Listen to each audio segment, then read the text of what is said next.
17절부터 24절까지에 있는 말씀입니다. 지난주 본문과 같습니다. 에베소서 4장 17절부터 24절까지에 있는 말씀을 한 절씩 교독하시겠습니다. 그러므로 내가 이것을 말하며 주 안에서 증언하노니 이제부터 너희는 이방인이 그 마음에 허망한 것으로 행한 같이 행하지 말라.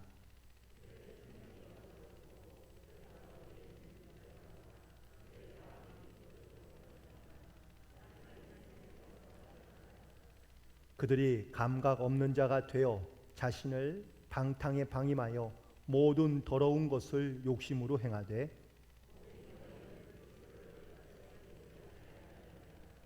진리가 예수 안에 있는 것 같이 너희가 참으로 그에게서 듣고 또한 그 안에서 가르침을 받았을진데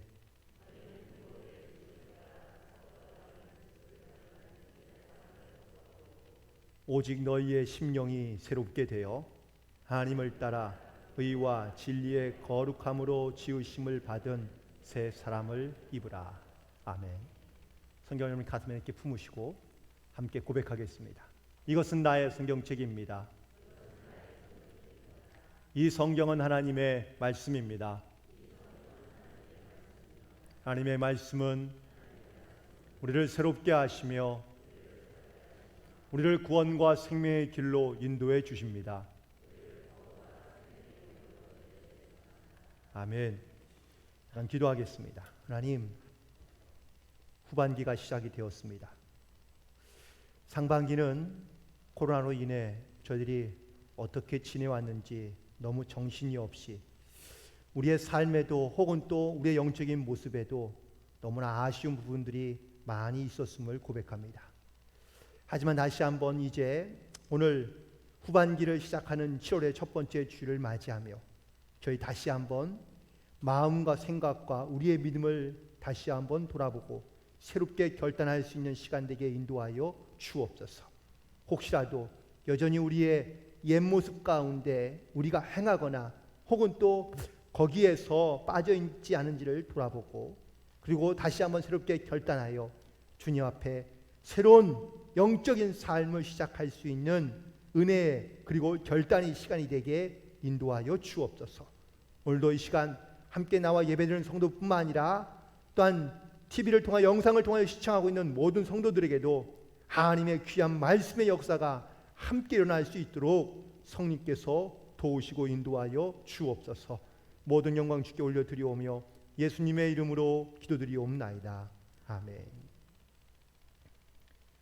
오늘도 주님 안에서 승리하는 그런 복된 하루 또 복된 한 주간 그리고 또 후반기가 될 수 있는 그런 우리 모두가 되기를 주님의 이름으로 간절히 축원을 드립니다.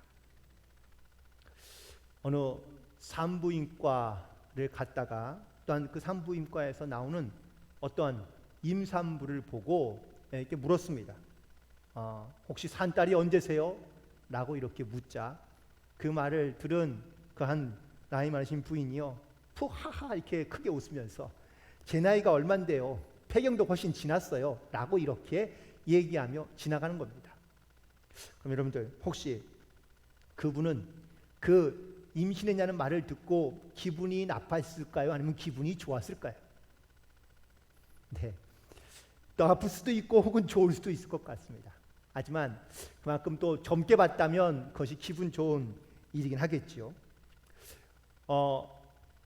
제가 여러분에게 최근에 제가 봤던 어떤 영상이 하나 있는데 이 영상이 저에게 좀 많은 그런 어떤 영적인 도전을 주는 것 같아서 여러분에게도 함께 또 소개해 드리려고 그러는데 사실 이거는 작년 10월 달에 SBS 뉴스픽에서 방영됐던 어떤 기사 내용이고요.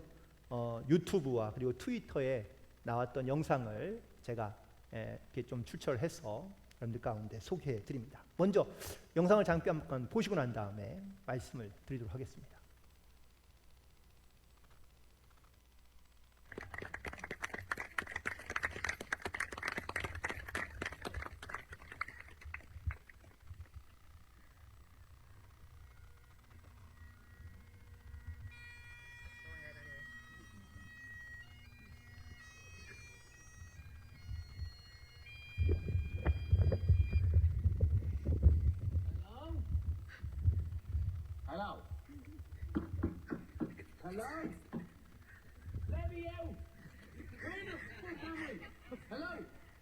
Hello?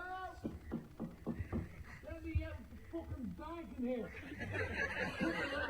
Who the fuck am I? Is that priest I can hear? That fuck. Let me out. Hello? Hello? Shut the mask. Stop, I can hear you. Hello? Hello? Please. Hello?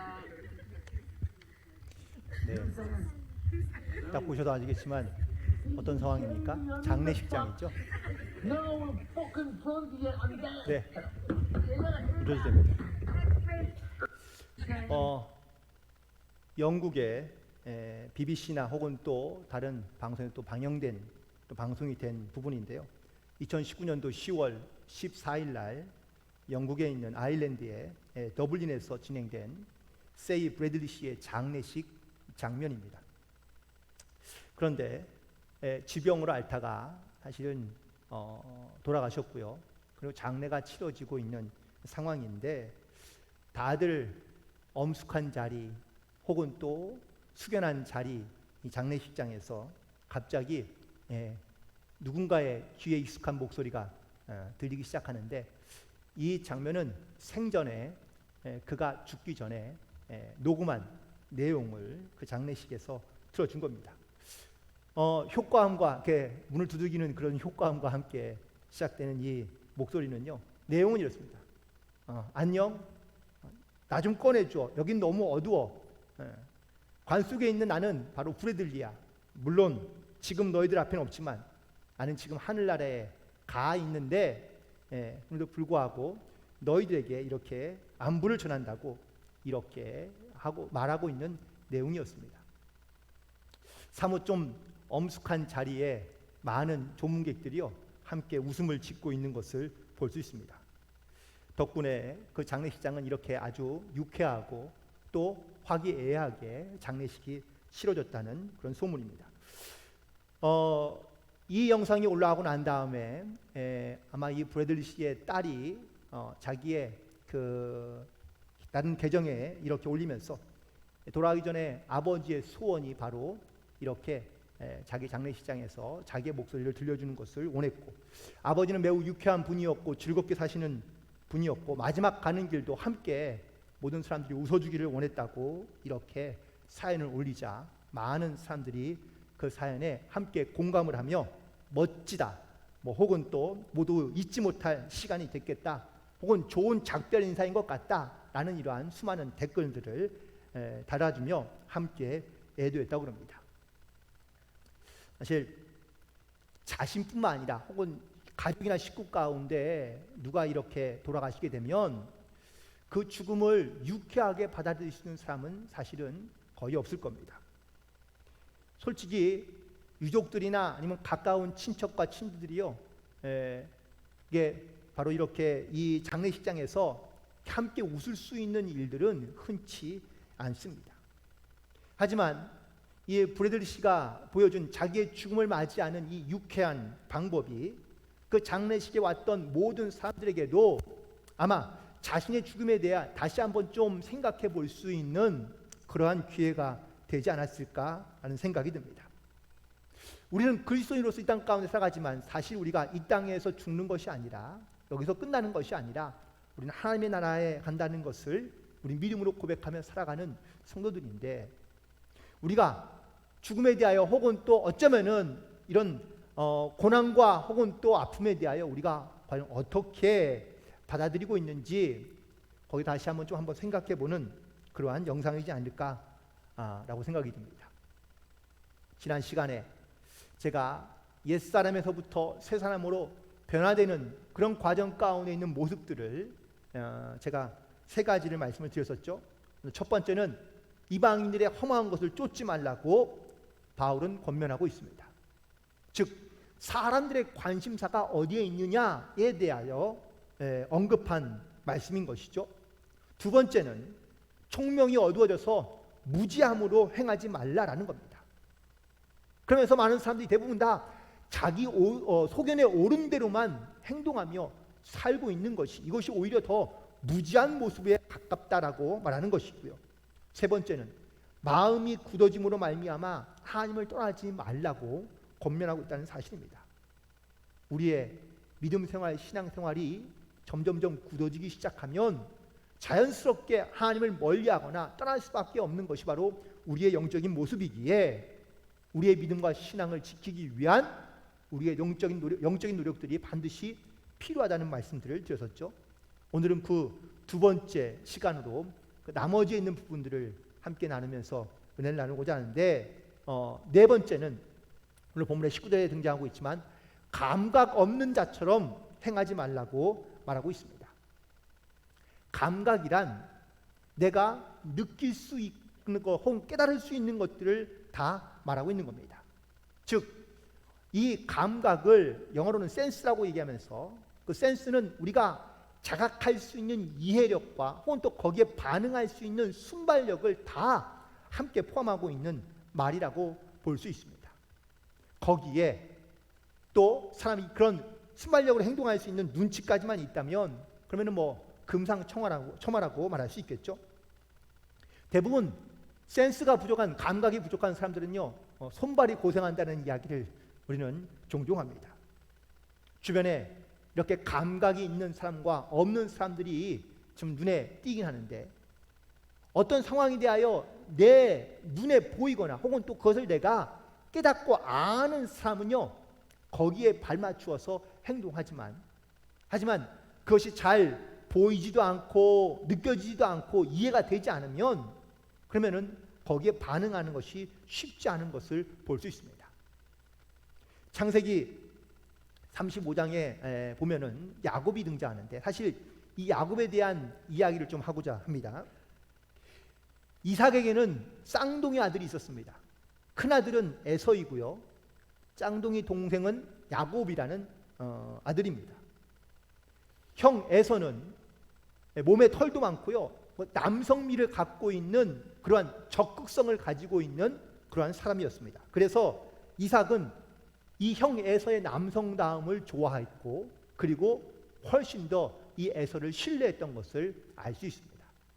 반면에 동생인 야곱은 형 같은 남성다움은 찾아보기 힘듭니다. 오히려 동생은요, 좀 연약해 보이고 혹은 또 섬세한 모습을 많이 볼 수 있습니다. 그런데 이 야곱에게는 형이 갖고 있지 않는 감각이, 센스가 있습니다. 다시 말하면 형이 언제쯤 배가 고플지, 형이 뭘 좋아하는지 이걸 알고 있다가 그 형이 배고플 때 아니면 또 자기가 원하는 것이 있을 때 그 형이 그것을 제공해 주면서 자기가 필요한 것을 얻어가는 그러한 센스를 발휘한 것을 볼 수 있습니다. 물론 이런 야곱을 기회주의자라고 이렇게 말하는 사람들도 분명히 있습니다.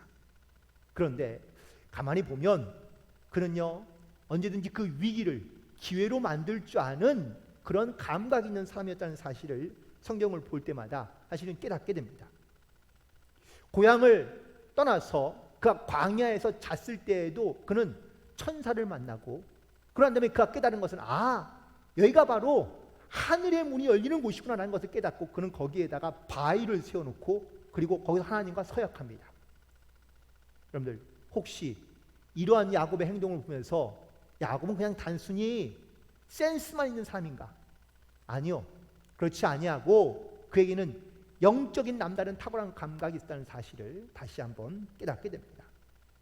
그의 가장 탁월한 영적인 이러한 감각의 절정을 보이는 장면이 바로 창세기 35장에 등장합니다.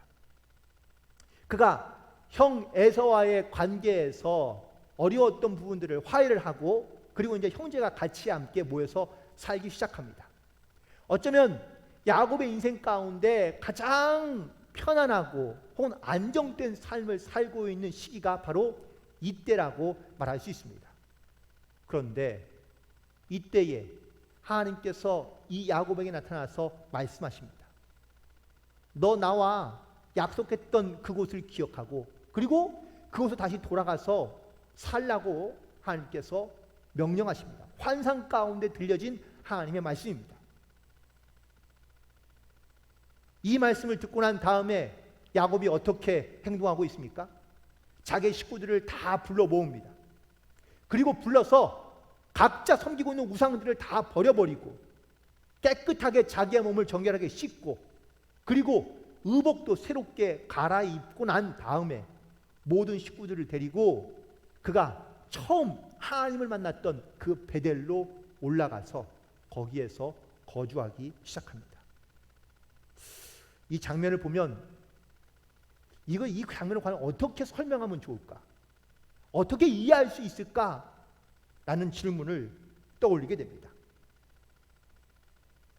그의 인생의 가장 안정적인 시기를 만났을 야곱이지만 하나님의 음성에 그는 순종했다는 사실이죠. 영적인 감각이란 우리가 물론 이렇게 하나님께서 말씀하시고 또 우리 가운데 명령하실 때 우리가 얼마나 그 하나님의 말씀에 믿음을 가지고 순종할 수 있느냐와 직결되어 있다는 사실입니다. 그래서 나의 영적인 감각은 과연 어떠한 상태인지를 우리가 점검해 보는 것이 필요합니다. 혹시 하나님의 음성을 언제 그리고 어느 때에 듣고 계십니까? 하나님의 음성이 잘 들리시는 편이십니까? 아니면 하나님의 음성이 잘 들리지 않는 편이십니까? 하나님의 직접적인 음성을 듣지 못한다면 그러면은 어떻게 여러분들 하나님께서 나와 함께 하시거나 나와에게 역사하신다는 사실을 느끼거나 깨닫고 계십니까? 우리는 이 하나님께 우리 가운데 주시는 영적인 하나님의 음성을 들을 때에 우리가 반응하게 되는 거거든요. 그런데 이 영적인 우리 가운데 감각이 없으면 나에게 하나님께서 뭐라고 말씀하시는지, 언제 말씀하시는지, 어떻게 말씀하시는지 우리는 깨닫지 못하며 살아가는 경우가 대부분인 거죠. 우리는 믿음 안에서 고백합니다. 하나님 우리 가운데 사람을 통하여, 사건을 통하여, 환경을 통하여 우리 가운데 말씀하신다고 고백합니다. 그렇다면 우리는 이 하나님께서 우리 가운데 주시는 말씀을 들을 수 있는 영적인 감각이 필요하지 않을까요? 내 눈으로 보는 것, 내가 코로 맡는 것, 내가 입으로 먹는 것, 내가 손으로 만지는 것 등 수많은 내가 갖고 있는 육적인 감각뿐만 아니라 영적인 센스가 있어야 우리가 하나님께서 나에게 주시는 말씀이 무엇인지 깨달으며 분별할 수 있기 때문에 그렇습니다. 적어도 하나님의 뜻인지 아닌지 분별할 수 있는 지혜는 있어야 될 것 아닙니까? 그 지혜, 저는 그것을 바로 영적인 감각이라고 말씀을 드리고 싶은 겁니다. 따라서 나는 지금 어떠한 영적인 감각을 가지고 살아가고 있는지, 영적인 센스가 있는 것인지, 무엇이 하나님의 말씀이며 하나님의 뜻인지를 분별할 수 있는 그러한 영적인 지혜가 나에게 있는지, 없다면 우리는 그 감각을 키워야 되고요. 그리고 그 감각을 익혀서 우리의 몸과 혹은 또 우리의 영적인 믿음의 생활 가운데 반드시 익숙해지도록 만들어야 된다는 사실입니다. 따라서 지금 혹시 나에게 있는 이 영적인 감각이 살아있는 것인지 살아있는지를 반드시 한번 돌이켜보고 또한 그 영적인 감각을 익혀갈 수 있는 그런 우리 모두가 되기를 간절히 부탁을 드립니다. 다섯 번째는 자신을 방탕함에 방임하지 말라고 권면하고 있습니다. 방탕이란 어떠한 것에도 제한을 받지 않으며 수치나 두려움을 모르고 육체의 욕망에만 얽매이는 행동을 바로 방탕이라고 말한다고 합니다. 성경에서 갈라디아서 5장 19절에 보니까 육체의 일은 분명하니 곧 음행과 더러운 것과 호색하는 것이라고 표현하고 있습니다. 어떤 주석책, 카리스 주석책에 보니까 이런 방탕을 이렇게 표현합니다. 이런 자유분방함과 방탕함은 다른 사람의 권리나 감정 또는 공중 도덕과 같은 것을 아랑곳하지 않으며 허세와 수치와 두려움을 모르는 악과 같은 것이라고 정의하고 있습니다. 그런데 많은 사람들이 자기의 이런 죄악과 혹은 또 방탕함에 대하여 전혀 죄책감을 갖지 않고 있거나 느끼지 못하고 있다면 이런 영적인 감각이 떨어져 있는 거고요. 스스로 자신을 통제하거나 제어할 수 있는 능력이 우리 가운데 없다라는 것을 반증하는 것이겠죠. 그래서 사도 바울이 말하는 것은 옛사람은 바로 이런 통제불능의 상태 가운데 놓여 있다고 말하는 겁니다. 적어도 그리스도인이라면 혹은 성도라면 내 영적인 상태가 어떤지를 진단할 줄 알고 혹은 또 그것을 절제할 수 있어야 되지 않을까요? 적어도 나의 행동과 판단에 대하여 책임감을 가지고 살아갈 수 있는 그러한 성도가 되어야 되지 않을까라는 그러한 영적인 고백입니다. 그런데 많은 사람들이 자기의 행동이나 혹은 또 자기의 판단에 대하여 책임감을 회피합니다.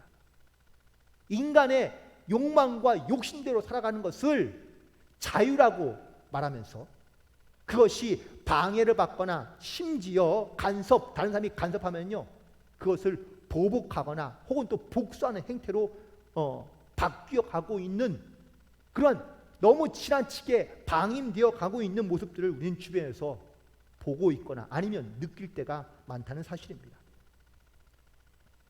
성경 창세기에 19장에 보면 소돔과 고모라라는 성이 등장합니다. 여러분들 소돔과 고모라는 어떤 도시였습니까? 영적으로든 육적으로든 성적으로든 도덕적으로든 윤리적으로든 가장 타락했던 도시 중에 하나라고 우리가 알고 있습니다. 예전에 우리가 여러분들 이름을 지을 때 어떻게 이름을 지었죠? 대부분 다 어떤 주어진 상황을 보고 그 상황에 맞는 이름을 짓는 경우가 많았습니다. 대부분 다 저희뿐만 아니라 어느 나라든 간에 사람의 이름을 짓거나 하면 또 동물의 이름 혹은 또 도시의 이름을 지을 때에 그 주변과 그 상황에 맞는 그런 이름을 짓는 경우가 대부분이죠. 근데 소돔이란 말의 뜻이 무슨 뜻인지 아십니까? 동성애라는 뜻입니다. 그래서 소돔 사람들은 소위 말하면 동성애자들을 말하는 것으로 주로 많이 사용되었다는 사실이죠. 고모라는 그 소돔성 근처에 있는 자그마한 성인데 이 고모라 성도 소돔성과 크게 다르지 않았기 때문에 많은 사람들이 얘기할 때 소돔과 고모라를 분리해서 사용하지 않고 같이 함께 사용하는 이유는 똑같다라는 겁니다. 그리고 소돔과 고모라는 고유명사처럼 한 단어로 사용했다는 사실이죠. 그 성에는 그렇게 성적으로든 아니면 도덕적 윤리적으로든 타락했던 모습을 가지고 살아가는 사람들이 무척이나 많았다라는 것을 반증하는 겁니다. 그래서 창세기 18장 21절에 보면 하나님께서 이 소돔과 고모라에 대하여 이렇게 말씀하시는데 그 죄악이 심히 무거우니 하나님께서 이 소돔과 고모라를 심판하시겠다고 아브라함에게 말씀하고 있는 겁니다. 창세기 6장에 보면 노아의 홍수 사건이 기록되어져 있습니다. 그런데 하나님께서 왜 세상을 심판하라 하셨을까요? 6장 12절에 이렇게 기록되어져 있습니다. 하나님이 보신즉 땅이 부패하였으니 이는 땅에서 모든 혈육 있는 자의 행위가 부패함이었더라. 여기 있는 이 부패함도 바로 하나님의 창조의 뜻과 목적대로 살아가지 않는 사람들의 윤리적, 도덕적, 성적인 타락을 의미하고 있다는 사실입니다. 이처럼 인간의 욕망에 방탕함으로 방임함으로 스스로를 제어하지 못하고 절제하지 못한 이러한 영적인 상태에 있는 사람들을 향하여 하나님은요 회개하고 돌아오라고 그리고 반드시 심판과 멸망이 있을 것이라고 말씀하고 있다는 사실입니다. 지금의 우리 시대를 다시 한번 돌이켜 본다면 많은 사람들이 자기의 권리는 주장하지만 그 권리에 맞는 의무와 책임을 잘 감당하지 않으면서 자기의 권리만 주장하는 경우가 많습니다. 그래서 이런 단어를 사용하죠. 차별, 금지. 물론 모든 사람이 평등하고 공평하게 살아가야 된다는 것은 이거는 당연한 진리입니다. 그런데 세상의 어느 곳에 가든지 사실은 차이는 있습니다. 그 자그만 차이, 생각의 차이, 관심의 차이, 성별의 차이, 이념의 차이, 지식과 경험의 차이, 능력과 어쩌면은 내 물질의 차이 등 수많은 사람들이 다 이런 사소한 차이점을 가지고 살아갑니다. 그런데 내가 없는 것, 남이 갖고 있는 그 차이에 대하여 많은 사람들이 손해를 보고 있거나 아니면 억울하게 살고 있다고 말하는 경우가 많습니다. 그런데 그 차이에 대하여 많은 사람들이 자기가 해야 될 책임에 대한, 의무에 대한 것은 간과하면서 너무 지나치게 권리만을 주장하고 있는 그런 모습들이 사실 조금은 눈에 보이기 때문에 그렇습니다. 그렇다면 영적으로 우리 그리스도인 신앙인으로서 우리 세상 가운데 분명히 무언가는 다른 차이점을 가지고 살아가야 될 영적인 존재들인 것은 분명합니다. 그렇다면 세상에 살아가고 있는 그리스도인으로서 나는 과연 세상과 어떠한 차이점을 가지고 있습니까? 어떤 다른 점을 가지고 있습니까? 하나님께서 우리 가운데 빛과 소금이 되라고 사명을 주시고 또한 주님의 책임감을 우리 가운데 맡겨주셨는데 우린 과연 우리의 권리보다 우리의 의무와 책임에 대하여 얼마나 힘써 애써 노력하고 있으며 혹은 또 순종하고 있는가라는 겁니다. 따라서 지금 하나님께서 나에게 주신 하나님의 주권 가운데, 부르심 가운데 나는 지금 얼마나 믿음으로 순종하고 있으며 맡겨진 그 책임감을 가지고 살고 있는지를 반드시 돌이켜보고 그 믿음 안에 순종하는 삶을 살아갈 수 있는 저와 여러분이 되기를 간절히 부탁을 드립니다. 마지막으로 6번째는 더러운 욕심을 따라 썩어져가는 구습을 벗어버리라고 권면하고 있습니다. 자신의 욕망을 따라가다 보면 자연스럽게 방탕함에 빠지게 될 수밖에 없습니다. 그런데 그 방탕함에 빠져 있는 상태를 그냥 가만히 내버려 두고 있으면 결국은 썩게 된다는 겁니다. 썩어진다는 표현은 시간이 흐를수록 더 나아질까요? 아닙니다. 썩은 게 있으면 시간이 흐르면 흐를수록 더 안 좋은 결과가 나타날 수밖에 없다는 그런 의미입니다. 결국 더러운 욕심을 따라 살아가는 사람은 썩어질 것을 쫓는 확실한 그러한 결과를 기다리고 있다라는 그러한 의미인 것이죠. 또한 벗어버리라는 이 말은 금지 명령입니다. 지속적이고 반복적인 행동을 통해서 그 가운데 사실 통제되거나 아니면 스스로를 절제할 수 있는 능력을 잃어버린 채 살아가고 있는 수많은 사람들로부터 벗어나라는 하나님의 말씀이며 명령인 것입니다. 그런데 솔직하게 나의 힘과 나의 능력으로 나의 어떤 이런 통제 상태를 벗어날 수 있는 사람은 세상에 극히 드뭅니다. 그래서 우리가 하나님의 힘과 은혜를 간구하며 또한 구하는 것이죠. 창세기 12장에 보면 하나님께서 아브라함을 부르셨습니다. 그런데 하나님께 부르셨을 때 뭐라고 명령하셨습니까? 내 고향과 친척과 아버지의 집을 떠나라고 명령하십니다. 그런데 만약에 아브라함이 이 고향과 친척과 아버지의 집을 떠난다면 그러면은 어떤 상태가 되는 겁니까? 외톨이 혼자라는 겁니다. 그런 혼자인 상황을 스스로 결단하며 혹은 또 그것을 좋아할 사람은 아무도 없습니다. 아브라함이 하나님의 명령을 따라 순종하며 떠나긴 했습니다. 그런데 아쉽지만 안타깝게도 아브라함은 여전히 자기가 인간적으로 갖고 있던 옛 모습을 다 버리지는 못했습니다. 가나안 땅으로 이주는 했습니다. 그런데 기근이 들기 시작하자 그는 점차 남방으로 이주합니다. 그러다가 어디까지 갑니까? 애굽까지 갑니다. 애굽에서 이 아브라함은요 수치와 모욕을 당합니다. 자기 아내를 빼앗겨 버린 것이죠. 그럼에도 불구하고 그는 자기의 아내라고 말하지 못합니다.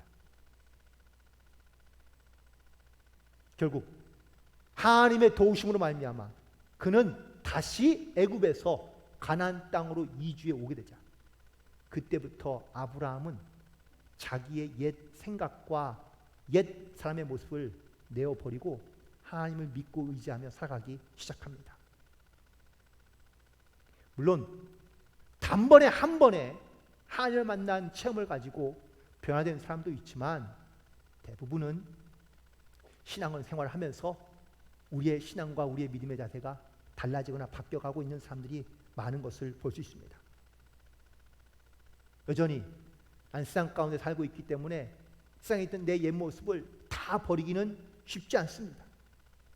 그런데 동시에 신앙과 믿음을 지키며 살려가는 노력을 하긴 하지만 역시 그것도 역시 쉽지 않다고, 신앙생활이 어렵거나 힘들다는 이야기도 많이 합니다. 바울이 영적 체험을 통하여 변화되고 난 다음에 그가 고백하는 매우 강력한 단어들이 몇 가지가 있는데, 나는 살아도 주를 위해 죽어도 주를 위해 산다고 그는 고백하고 있습니다. 로마서 14장 8절에 있는 말씀입니다.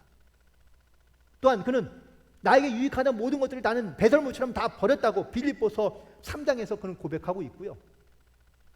내가 사는 것은 내가 아니라 내 안에 계신 그리스도 때문에 나는 사는 것이라고 갈라디아서 2장 20절에서 그는 고백하고 있습니다.